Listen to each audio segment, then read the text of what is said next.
Guys welcome to Pakistani family तो reaction. कैसे हैं आप सब। मेरा नाम मुजाद मैं है नालद है। यार। जैसे कि इस टाइम सबको याद है, मोदी जी ने अपने भाई साहब पोर्ट से आईएनएस विक्रांत को फुल तैयार करके भेजा था। वो इस टाइम पाकिस्तान बॉर्डर पर ना पहुंच कर चुके। यार, अबे हाँ, सच है। अबे भाई वो अभी अभी पहुंचा ही वहां पर। ये क्या बोल भाई रहे हो? खलबली मच गई उस है पे तो यार। 30 जहाज होते हो, 3500। ये क्या बनेगा वो यार? अबे भाई वो इस ये टाइम तो चलता पाकिस्तान, फिरता समुंदर का बादशाह आया हुआ जा। भाई पाकिस्तान की सीमा पे पहुंच हाँ, गई। समुंदर अब का क्या होगा बादशाह। भाई हमारा यार। वॉच करते हैं कौन स्टार्ट। भारत ने आईएनएस विक्रांत को किया अरब सागर में तैनात। मिसाइलों और फाइटर जेट का तूफान लेकर पहुंचा आईएनएस विक्रांत। भारत की जबरदस्त सैन्य तैयारी से उड़े हुए हैं पाकिस्तान के होश। तो इधर सिंधु का पानी रोककर भारत ने झेलम नदी पर लिया बड़ा फैसला।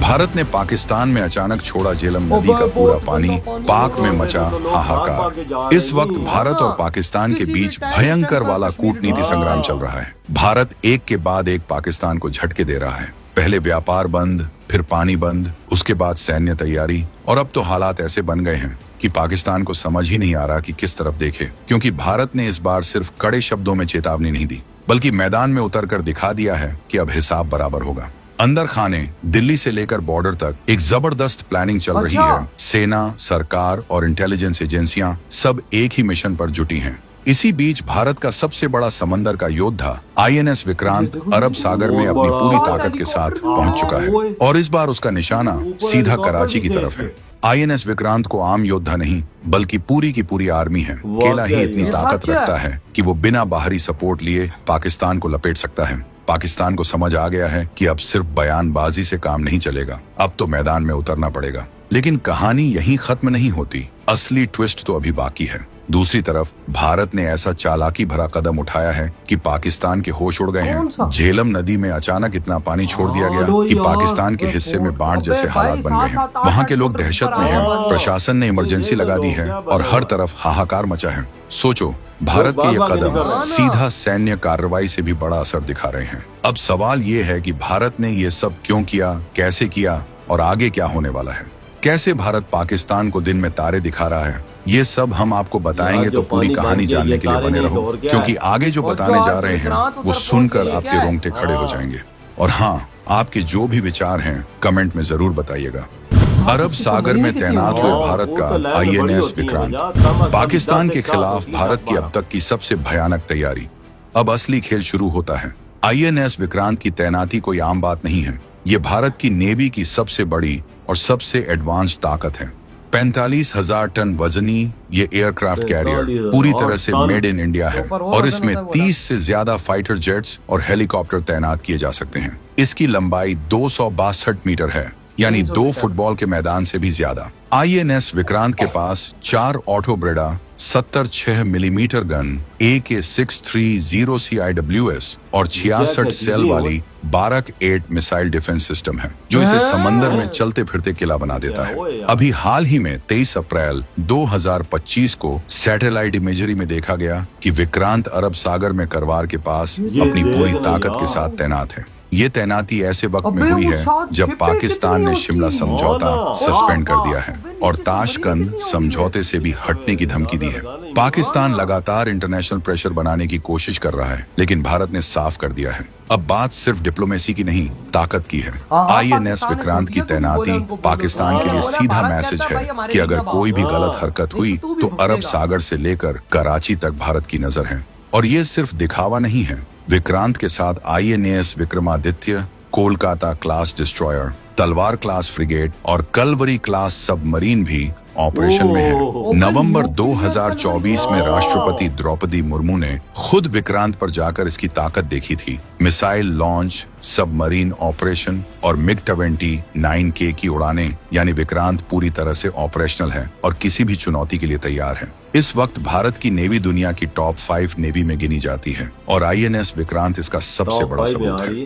पहले छोड़ा सिंधु नदी का पानी, अब एकदम से छोड़ा झेलम का पानी। पाकिस्तान में बन गए बाढ़ के हालात, हिल उठी पाकिस्तानी हुकूमत। अब आते हैं सबसे वही बड़े बात मास्टर है। स्ट्रोक हमने तो पर सोचा था झेलम भारत नदी में हमला पानी करेगा, छोड़ने का भारत इधर फैसला। पूरा ये कोई कश्मीर दबा इत्तेफाक दिया। नहीं था, पानी में। बल्कि पूरी तरह से स्ट्रेटेजिक लोग मूव मारे थी, हैं, जिसके खुले पीछे में गहरी आ रहा है प्लानिंग भाई। थी। बल्कि इंडस भाई, वाटर यहाँ ट्रीटी को पानी तो सस्पेंड होगा कर दिया, भाई, नहीं तो जो क्या होगा? 1960 से दोनों देशों के बीच पानी बांटने का समझौता था। इसके बाद भारत ने अचानक झेलम नदी में 22,000 क्यूसेक पानी छोड़ दिया। ओए होए। सोचो, 22,000 क्यूसेक 7-8 फुट मतलब ऊपर हर पानी आ सेकंड गया। में हाँ। 6,23,000 लीटर पानी। पाकिस्तान के कब्जे वाले कश्मीर में, खासकर मुजफ्फराबाद, हटियाबाला, चकोटी जैसे इलाकों में अचानक बाढ़ जैसे हालात बन ये गए। देखो वहां ना के माहौल। प्रशासन को इमरजेंसी देखो लगानी पानी पड़ी। कैसा। मस्जिदों से अनाउंसमेंट होने लगे कि लोग नदी के पास ना जाएं। कई हाँ। गांव खाली कराए गए और फसलों को नुकसान हुआ। पाकिस्तान ने इसे इंटरनेशनल उधर लॉ तो का बाढ़ उल्लंघन आई है बताया, भाई। लेकिन हाँ। भारत ने साफ कर दिया कि जब तक पाकिस्तान अपनी तो हरकतें थोड़ा नहीं सा छोड़ा रोकेगा, है। तब तक ये तो पानी भारत की और एक अब एक छोड़ेगा बूंद तो का और हिसाब क्या लिया होगा? जाएगा। फिर ये तो कदम बाढ़ सिर्फ आती है। पाकिस्तान के लिए नहीं, बल्कि पूरी दुनिया के लिए एक मैसेज था कि भारत अब सिर्फ डिप्लोमेटिक नोट से नहीं, ग्राउंड एक्शन से जवाब देगा। अब जरा सोचो, देना पाकिस्तान शुरू के लिए कर ये दिया कितना भाई। बड़ा झटका वही है। ना। एक तरफ आईएनएस विक्रांत समंदर में, दूसरी तरफ झेलम में बाढ़, और ऊपर से Indus waters treaty suspend. Pakistan की इकोनॉमी पहले से ही डामाडोल है। 2025 में उनकी जीडीपी सिर्फ 341 अरब डॉलर के आसपास है, जबकि भारत 3.8 ट्रिलियन डॉलर के पार पहुंच चुका है। पाकिस्तान की 60% 4 आबादी ट्रिलियन और खेती कहाँ? पर निर्भर है और सिंचाई के लिए सबसे ज्यादा पानी सिंधु, झेलम और चिनाब से ही आता है। हाँ। अब जब भारत ने झेलम में पानी छोड़ दिया, तो वहां के खेत, गांव और शहर सब पर खतरा मंडराने लगा है। पाकिस्तान के नेशनल सिक्योरिटी कमेटी ने इमरजेंसी मीटिंग बुलाई, इंटरनेशनल कोर्ट जाने की धमकी दी, लेकिन सच ये है कि भारत ने इंडस वाटर्स ट्रीटी को सस्पेंड करके पाकिस्तान की सबसे कमजोर नस पर हाथ रख दिया है। ये कोई पहली बार अब नहीं है, पूरा लेकिन इस पाकिस्तान बार तिल में हालात है अलग भाई। हैं और ये सीधा मैसेज है कि अब हर एक्शन का रिएक्शन मिलेगा, पानी वो भी नहीं डबल तो ताकत कुछ के नहीं साथ। भाई। अब सवाल उठता है, आगे क्या? देखो, भारत ने इस वक्त सिर्फ पानी छोड़कर या नेवी तैनात करके ही नहीं, बल्कि डिप्लोमेसी में भी बाजी मार ली है। पाकिस्तान ये बात तो बार है। बार इंटरनेशनल कम्युनिटी के पास जा रहा है, लेकिन इस बार अमेरिका, रूस, फ्रांस, जापान जैसे देश भारत के साथ खड़े हैं। ओए वजह ओए साफ है, ओए। भारत ने पिछले 5 इतने साल में बड़े-बड़े अपनी देश डिफेंस दुनिया के इंडस्ट्री साथ में खड़े हैं। 18% से ज्यादा ग्रोथ की है और 2024 से 25 में 5,99,000 करोड़ रुपए का डिफेंस बजट रखा है। तो वो किसका काम आ रहा है, देख लो ना अब क्या हो रहा है।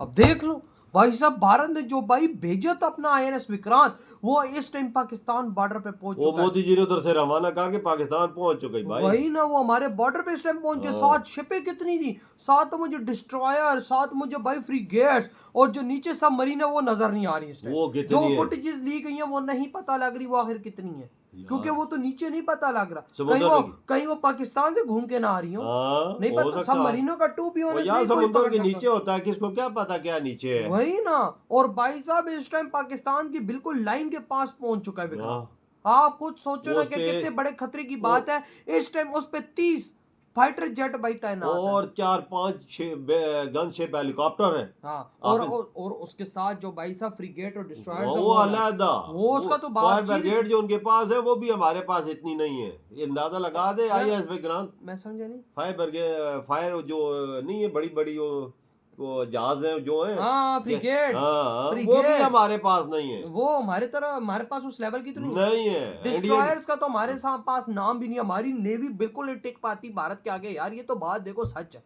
दुनिया हमारी के नेवी हिसाब से बिल्कुल वीक है। दुनिया के हिसाब से 5वें नंबर पे आ रही है इंडियन हाँ नेवी। ना। और भाई आज इतिहास में पहली बार हुआ है कि पाकिस्तान के बिल्कुल सामने भारत अपना बेरी बेड़ा लगाया है। देखो यार, ये कभी नहीं हुआ आज 80 सालों में, आज तक नहीं हुआ। 1971 की वार में भी नहीं हुआ था। हाँ, तो देख ले पहले ये मेड इन इंडिया बन के आ चुके पाकिस्तान और की। भाई साहब पहली बार ये इतिहास में हुआ है कि भाई 1971 में भी जब नहीं लगा, कितनी खतरनाक वार हुई थी, लेकिन भाई साहब आज आज लग गई, देख ले। तो ये उस टाइम नहीं लगा था। इस टाइम लग गया। मतलब विक्रमादित्य था उस टाइम, जो भी था तो सही ना, हाँ। लेकिन वो उस टाइम बिल्कुल हमारे सामने नहीं लगा था। वो समुद्र के बीचों बीच वहां से प्रोटेक्ट कर रहा था। तो अब तो सोचो, ये तो फ्रंट पे आ गया। निकलने का रास्ता ही कोई नहीं। अब क्या होगा भाई साहब, वही तो मैं बोल रहा हूँ ना। इधर पानी बंद कर भारत ने दिया, अनाउंस इधर कर दिया, पानी- भारत ने स्पेशल फुटेजेस जारी कर दी हैं कि भाई साहब हमने वहां पे पहुंचा दिया अपना हाँ। NS विक्रांत। ये क्या बनेगा वो यार वजह? भाई पता नहीं क्या बनेगा। इधर पानी बंद कर दिया, इधर कश्मीर में बाढ़ छोड़ दी, अबे, इधर कश्मीरी बाग बागें कर रहे अबे हैं। भाई साहब कश्मीर के शहरों में भाई साहब बाढ़ आ गई है, मस्जिदों कितने में लोग मर गए मस्जिद हैं। मस्जिदों में ऐलान हो गया अपनी जान बचानी है तो वही ना। भागो। भाई साहब अब ये आंकड़े सामने नहीं आ रहे इस टाइम, क्योंकि लोगों में और खलबली, वो और दहशत मच जाएगी, कितने लोगों की डेथ हुई है। ओ यार वजह क्या पता क्या बना हुआ है, हमें तो नहीं पता ना इस टाइम पे। हाँ, हम तो इधर बैठे हुए हैं, लेकिन भाई उधर पता नहीं क्या बना हुआ है। बारे हालात ठीक नहीं है मेरे भाई, वही ना, कुछ भी हो सकता है। वही ना। तो भाई आपके क्या थॉट है इस बारे में? इधर ही वीडियो तुम कर तो दे बाय।